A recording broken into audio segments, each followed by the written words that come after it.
How to add text to a photo on iPhone. To add text to a photo on your iPhone, you first need to open up the photos on your iPhone. Here, you can view all your photos and videos. Now, open a photo from the gallery. Then, you need to tap this edit icon over here. After that, your photo will be in an editable format. Then, you need to go to the top right corner of your screen and tap this pen icon. After that, tap this plus icon over here. A menu will appear on your screen. Tap on the Add Text option from the menu. Then, tap the box to type your text. Now select the text and a pop-up will appear.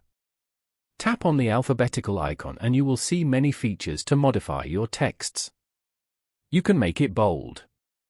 You can also change the color from this color palette. There you go, you have added a text to your photo. Now, adjust the placement of the text. After that, tap on Done in the top right corner of your screen. By following these simple steps, you can easily add text to a photo on iPhone.